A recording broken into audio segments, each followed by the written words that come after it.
आज मुंशी प्रेमचंद जी का जन्मदिन है। मुंशी प्रेमचंद इतने महान थे हिंदी साहित्य में, जिसका वर्णन नहीं किया जा सकता है। तो आपको सबसे खास बात क्या लगी प्रेमचंद जी के साहित्य में?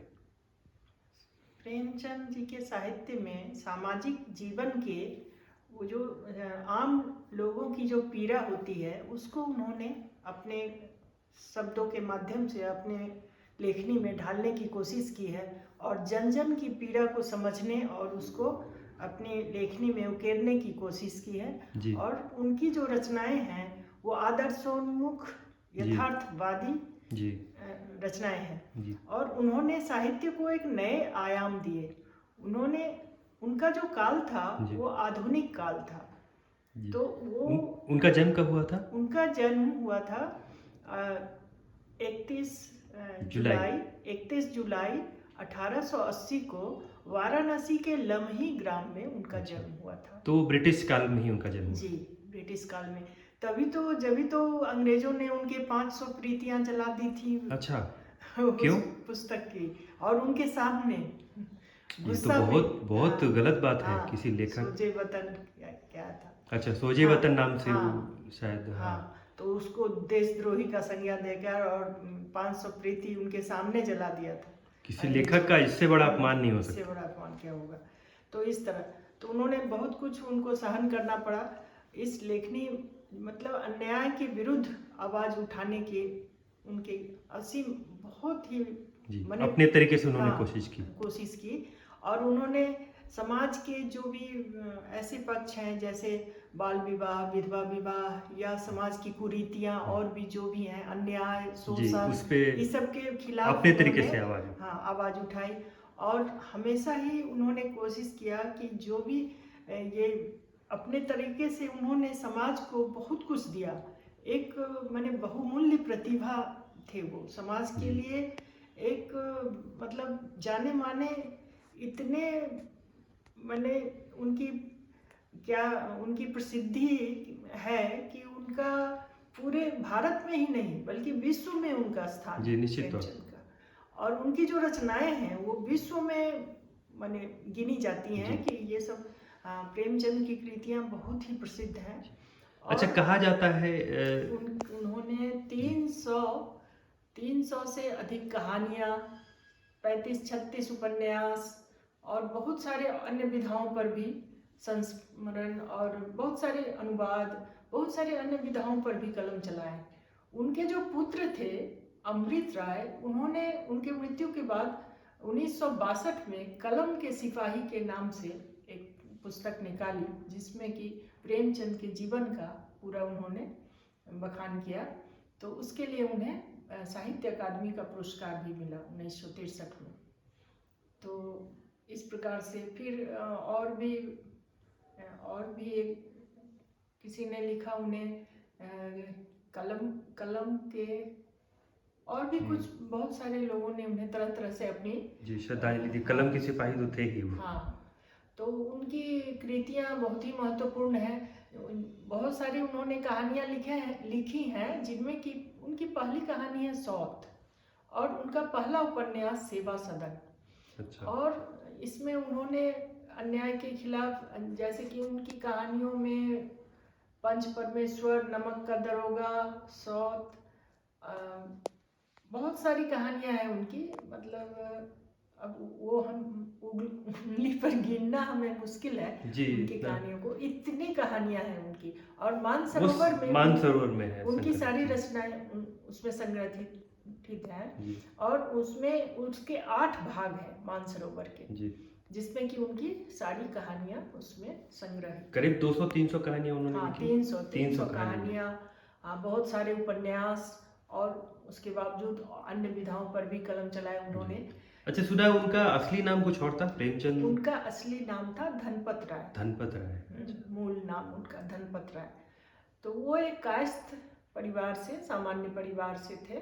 जी। और बहुत ही अभाव में वो उनका जन्म हुआ और अभाव में ही पले, जिस कारण उन्हें काफ़ी संघर्ष करना पड़ा। और इसके बावजूद भी उन्होंने समाज की जो जिस स्थिति का मूल्यांकन किया है वो दर्शाता है कि वो कितने महान और कितने आदर्शोन्मुख माने उनकी विचारधारा थी।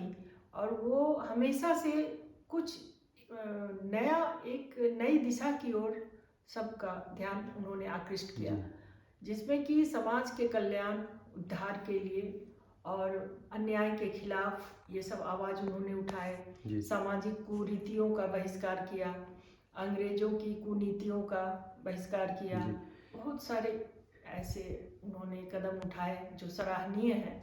और उनकी रचनाओं को तो, उनकी रचनाओं की प्रसिद्धि तो हम क्या, जन जन के मुख पर है। जो भी हिंदी जगत के हैं वो तो उनका नाम सुनते ही जी, बोल उठते निश्चित हैं रूप कि से। हाँ, वाह। वो तो जैसे कि बंगाल के शरत चंद्र चट्टोपाध्याय जी जो थे, उन्होंने उन्हें सम्राट उपन्यास सम्राट की ये बहुत उपाधि बड़ी दी बात है थी। क्योंकि शरत हाँ, चंद्र स्वयं एक बहुत हाँ, बड़े उपन्यास साहित्यकार माने सम्राट जाते की हैं। उपाधि उन्हें दी। और वो कह उठे उनके उपन्यास को देख के कि वाह, बहुत ही अच्छी जी। उन्होंने अच्छा, उन्हें। सुना है उनकी कहानी के ऊपर सत्यजीत राय ने भी एक फिल्म बनाई है, हाँ, शतरंज के खिलाड़ी। शतरंज के खिलाड़ी। हाँ, उस पर उन्होंने बनाई है, फिल्म बनाई है। और उनकी बहुत सारी कृतियाँ ऐसी आपको हैं। उनकी सबसे अच्छी कृति कौन सी लगी? मुझे तो उनकी सबसे अच्छी उपन्यास लगी है गोदान। अच्छा, क्या है गोदान वो की एक कहानी संक्षिप्त? कालजयी रचना है। जी जी गोदान जो है वो एक कालजयी रचना है। और गोदान हमें बहुत ही अच्छी लगी, एकदम दिल को छू देने वाली, मार्मिक और भावुकता से भरी हुई। और भारतीय जो दरिद्रता और किसानों की जो यथार्थ छवि है जी वो दर्शा रही है। तो इसमें वो जो पात्र है, कितनी दयनीय स्थिति लग रही है कि एक किसान जो अभाव में ही जन्म लेता है, अभाव में ही पलता है और अभाव में ही चल बसता है।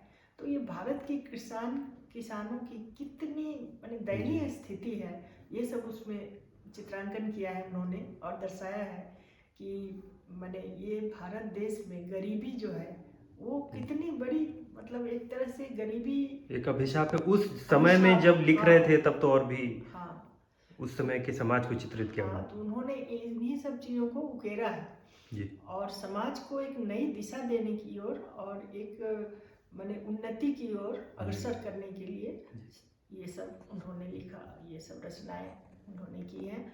बहुत सारी उनकी रचनाएं हैं, सेवा सदन है, प्रेमाश्रम है, गोदान, गबन। और उनकी इतनी सारी, निर्मला, कफन, कर्म भूमि, गबन भी। हाँ, रंग भूमि, इतने सारी रचनाएं हैं उनकी की गिनती जी अनगिनत रचनाएं उन्होंने की हैं। और हमें साहित्य जगत को एक बहुत, मतलब बहुत बड़ी उन्होंने जी उनकी देन तो अतुलनीय है। हाँ, साहित्य जगत को उन्होंने जो दिया है वो अवर्णनीय है। उनकी जो बहुमुखी प्रतिभा थी वो इसमें तो चलते चलते झलकती अगर है। उनकी एक कृति आपको अगर दर्शकों को बताना हो कि ये पुस्तक आप उनकी जरूर पढ़ें, तो आप कौन सी बताना चाहेंगे? नमक का दारोगा, पूस की रात, ईदगाह, बस, गबन, गोदान, कौन सी? वैसे तो उनकी सभी रचनाएं अच्छी हैं, जी निश्चित रूप लेकिन से। मुझे गोदान, गबन, ये सब मुझे बहुत अच्छी लगी। पंच परमेश्वर, नमक का दरोगा, जी ये सब मुझे बहुत ही अच्छी लगी उनकी। और भी हैं बहुत सारी उनकी रचनाएं, मतलब उनकी तो हर रचना इतनी अच्छी है कि लगता है कि इसे पढ़ ही डालूं, अभी जी पढ़ डालूं, ऐसी रचनाएं उनकी।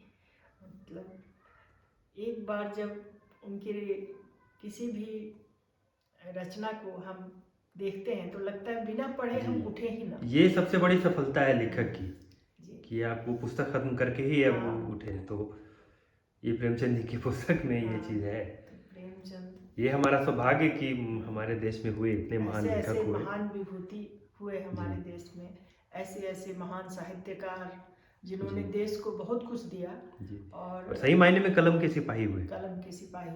जो कहते हैं pen is mightier than sword, तो हम्म, प्रेमचंद जी ने बताया कि कलम से कैसे कोई लड़ सकता है। और ब्रिटिश काल में वो थे, हाँ। अपने तरीके से वो लड़े कलम से। तो अंग्रेजों को देख के उनके मन में काफ़ी रोष उत्पन्न जी होता था कि ये सब अन्याय कर रहे हैं हमारे देश जी पे। और ये सब बहुत सारे उन्होंने ये किए इनके खिलाफ।